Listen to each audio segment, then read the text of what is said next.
Welcome back. So it's been a while since I put out a video, and I guess the only reason that you wouldn't know what's going on is if you just arrived on the planet in the last 10 minutes, or maybe the last 30 seconds if you just turn on the news.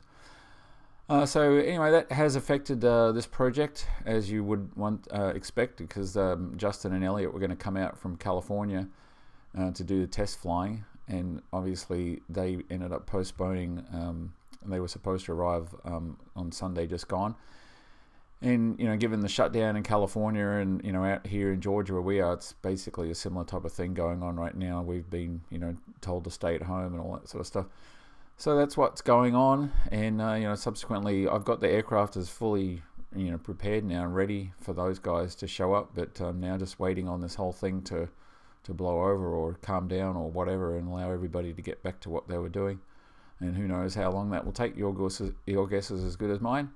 In the meantime, I've got a little bit of video from last week where I was putting the fuel back in the tank, so I'll let you have a look at that, and then who knows when I'll be putting out the next video. I may get a chance to take the aircraft out and just sort of taxi it around a little bit. I don't have any intention of taking it down the runway or anything like that. It's no point risking it right now when it's all ready to go, and frankly we're not supposed to be going out anyway, so hope everyone's doing well and getting through this themselves, and we'll just see how things progress. But anyway, here's the video from last week.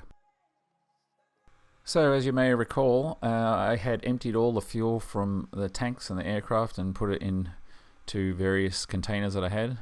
And so what I'm doing here is I'm weighing each of the containers. So this one's showing 43 pounds in there, and based upon that weight that I took for measuring a half a gallon, I'm able to calculate exactly how much fuel is in there. And then this is the other one, that one there, this is once I've actually emptied those two containers. That one's 3 pounds empty.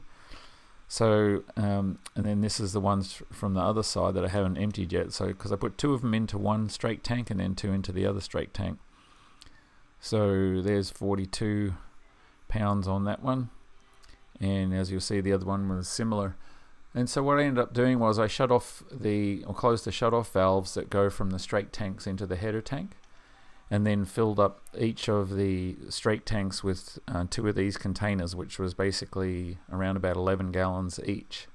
So those containers were pretty much filled to the brim because they had 5.5 gallons in them, and they're a 5-gallon container, but obviously I wouldn't transport them like that. I just didn't have room to put the fuel anywhere else. So there's the empty weight on that one, 3 pounds. And so just doing the math and subtracting that, you can figure out how much weight is in there, and then the weight per pound, or the fuel per pound. And so there's my math there, 11.44 gallons. This is a right-hand straight tank, and you see I was making notes there for what I had put in the left tank and the right tank, and what I had in each of the different containers. And so when you reboot the G3X into configuration mode, there you can go into the fuel settings. And what I do here is just basically type in how much fuel is in that tank right now, and it calibrates it against the voltage that's reading from the sensor in the tank. And you do that for flight mode and for ground mode, and that just gives you a calibration point. And I guess everybody's probably familiar with looking at charts right now, so this is kind of appropriate, watching your little hockey stick moving there. Anyway, so I did that calibration, and as you can see there, it shows up the fuel, and then just checking the one on the left hand side, and same thing, that was all done. So back out of there and back out to the main screen and save and reboot. And then once it's rebooted and goes back into the normal screen there, you can see just check and make sure that it's showing up correctly on the display.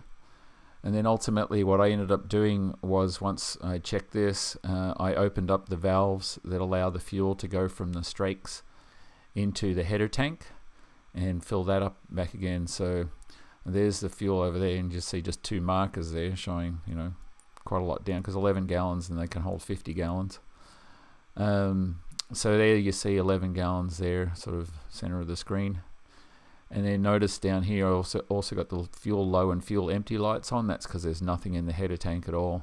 And the fuel empty is halfway up the header tank, so 5 gallons, and the fuel low is when there's about 7 gallons or 8 gallons left. So this is after I've drained the fuel into the header. You see 7 and 6 now. It didn't quite balance perfectly out for some reason, but for the most part. everything's good. So that's all sorted out and ready to go. So when those guys can get back here from California, we can test fly this thing. It's all ready to go. So again, I hope everybody's doing fine and getting through all this, and I'm not sure when I'll have the next video, but good luck in between now and then, and we'll see you on the next one.